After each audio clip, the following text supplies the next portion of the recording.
జగన్మోహన్ రెడ్డి గారు అరెస్ట్ ఎప్పుడని చెప్పేసి అన్ని వర్గాల్లోనూ ఇప్పుడు ప్రధానంగా చర్చ నడుస్తా ఉంది. ఇదొక రాజకీయ హాట్ టాపిక్‌గా మనమైతే ఖచ్చితంగా చెప్పొచ్చు. మరి ఏ ప్రాతిపదికన జగన్మోహన్ రెడ్డి గారి అరెస్ట్ ఉంటుంది అనే విశ్లేషణ మనం చేసుకున్నట్లయితే, మొదటగా పులివెందుల నియోజకవర్గము, 2 ఏ జిల్లాలో వైఎస్ఆర్‌సీపీ పార్టీ యాక్టివ్‌గా ఉంది, ఇనాక్టివ్‌గా ఉంది, 3 వైఎస్ఆర్‌సీపీ పార్టీ శ్రేణుల్లో ప్రధానంగా ఒక నైరాశ్యత, అసంతృప్తి నెలకొంది. ఈ 3 అంశాల పరంగా మనం విశ్లేషణ చేసుకున్నట్లయితే, మొదటగా పులివెందుల నియోజకవర్గం.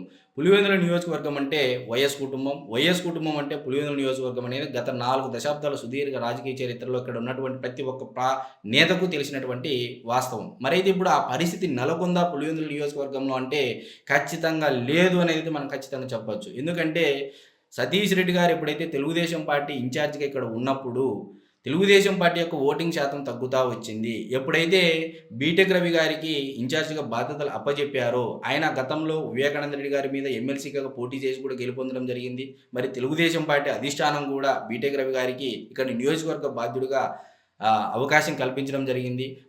ఆయన అవకాశం కల్పించిన వెంటనే ఈరోజు పులివెందుల మండలంలో ఉన్నటువంటి జెడ్పీటీసీ ఉప ఎన్నికల్లో తన యొక్క సతీమణైనటువంటి లతా గారిని నిలబెట్టి కనీసం వైఎస్ఆర్‌సీపీ పార్టీకి డిపాజిట్లు రాకోకుండా ఇక్కడ గెలుపొందడం తెలుగుదేశం పార్టీ విజయ దుందుబి మోగించింది. ఇది అందరూ చూశారు.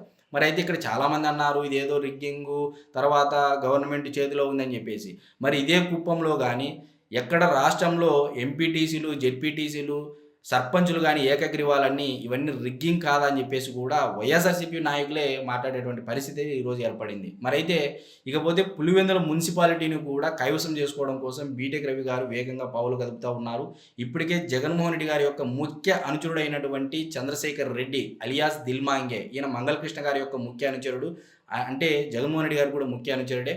మరి ఈయన కూడా తెలుగుదేశం పార్టీలోకి చేరి దాదాపు వేంపల్లి మండలంలో 500 నుంచి 1000 మంది తెలుగుదేశం పార్టీలోకి చేరికలు చేరి దాదాపు రాష్ట్రం మొత్తం ఒక్కసారిగా మారినటువంటి పరిస్థితి. తెలుగుదేశం పార్టీ యొక్క రూపురేఖలు పులివెందుల నియోజకవర్గంలోనే ఇంత వేగంగా కదులుతున్నారని చెప్పేసి ఒకసారి చర్చ జరిగేటువంటి పరిస్థితి అయితే నెలకొంది.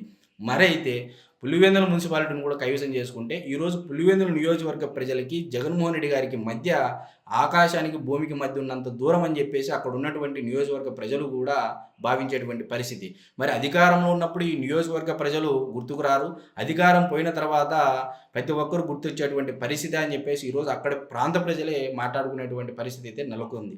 మరి పులివెందుల్లో కూడా ఈసారి 30,000 మెజారిటీ తగ్గింది జగన్మోహన్ రెడ్డి గారికి. మరి ఈ మెజారిటీ చూస్తే రాబోయే రోజులు ఇదే 30,000 మెజారిటీ ఇంకా తగ్గితే మటుకు ఖచ్చితంగా జగన్మోహన్ రెడ్డి గారు 10,000, 20,000 ఓట్లతో గెలిచినా సరే ఇక్కడ ఓడిపోయిన దాంతో సమానం అని చెప్పేసి ఆ నియోజకవర్గ ప్రజలే మాట్లాడుకునేటువంటి పరిస్థితి అయితే నెలకొంది. ఇకపోతే రెండో అంశం, ఈరోజు వైఎస్ఆర్‌సీపీ పార్టీ ఎన్ని నియోజకవర్గాల్లో యాక్టివ్‌గా ఉంది, ఎన్ని నియోజకవర్గాల్లో ఇన్యాక్టివ్‌గా ఉంది. ఇకపోతే వైఎస్ఆర్‌సీపీ పార్టీలో అంటే జగన్మోహన్ రెడ్డి గారికి రాజకీయంగా, ఆర్థికంగా, సామాజికంగా బలంగా ఉన్నటువంటి కుటుంబాలు, ఫర్ ఎగ్జాంపుల్ నెల్లూరు జిల్లాలో మేకపాటి కుటుంబం కానీ, ఆనం కుటుంబం కానీ, వేమిరెడ్డి ప్రభాకర్ రెడ్డి గారి కుటుంబం కానీ, ఇట్లా చెప్పుకుంటూ పోతే సొంత సామాజిక వర్గమైనటువంటి రెడ్డి సామాజిక వర్గంలో ఉన్నటువంటి బలంగా ఉన్నటువంటి కుటుంబాలే ఈరోజు జగన్మోహన్ రెడ్డి గారికి దూరంగా జరగడం జరిగింది.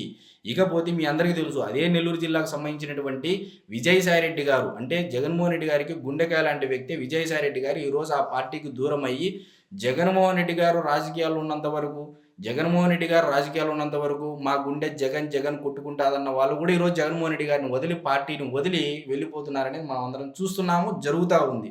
మరైతే ఇప్పుడు జగన్మోహన్ రెడ్డి గారికి ఎన్ని నియోజకవర్గాల్లో ఆ కుటుంబాలు కూడా ఇన్యాక్టివ్లో ఉండడం జరిగింది. ఎక్కడ జగన్మోహన్ రెడ్డి గారు పిలిపించేటువంటి కార్యక్రమాలకి ఏ నాయకుడు కూడా యాక్టివ్‌గా ప్రజల్లోకి వచ్చి కదలడం లేదు. ఏ మొఖం పెట్టుకొని మేము గత 5 ఏళ్ల పరిపాలన గురించి ప్రజలు అడిగితే మేము ఏ మొఖం పెట్టుకొని సమాధానం చెప్పాలని చెప్పేసి ఆ నాయకులే మొహమాటంగా ఉన్నారైతే మనం ఖచ్చితంగా చెప్పొచ్చు. మరైతే ఇకపోతే ముఖ్యంగా మూడో అంశం, ఈరోజు జగన్మోహన్ రెడ్డి గారు పార్టీ పరిస్థితి ఏ విధంగా ఉంది, అటు లోక్సభలోను, రాజ్యసభలో అంటే అక్కడ కూడా బలం తగ్గిపోతూ ఉంది.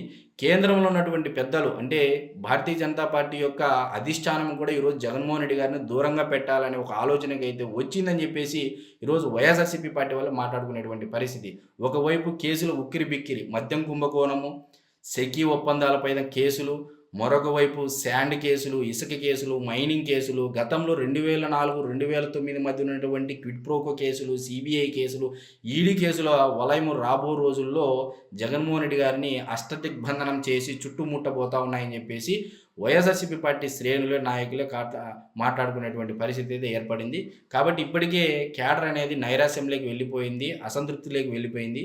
ఇదంతా ఒక ఎత్తైతే ఈ మధ్య కాలంలో రప్పా రప్పా అని చెప్పేసి డైలాగులతో జనాల్లోకి తీసుకొని వెళ్తా ఉన్నారు.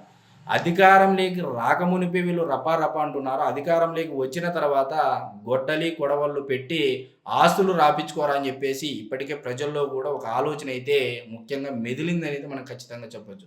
కాబట్టి రాబోయే రోజుల్లో జగన్మోహన్ రెడ్డి గారికి ఎన్ని జాకీలు పెట్టి లేపినా సరే ఆ పార్టీ లేవదు అనేది ఈరోజు నేను, లేకపోతే తెలుగుదేశం పార్టీ వాళ్ళు, లేకపోతే జనసేన పార్టీ వాళ్ళు, లేకపోతే భారతీయ జనతా పార్టీ వాళ్ళు, లేకపోతే కాంగ్రెస్ పార్టీ వాళ్ళు చెప్పేది కాదండి. వైఎస్ఆర్సీపీ పార్టీ నాయకులే మా పార్టీ జాకీ పెట్టి లేపినా సరే లేవలేని పరిస్థితిలో ఉంది అనేది వాళ్ళ అభిప్రాయాన్ని వాళ్ళే బాహాటంగా వ్యక్తం చేసేటువంటి పరిస్థితి అయితే నెలకొంది. అందరికీ నమస్కారం.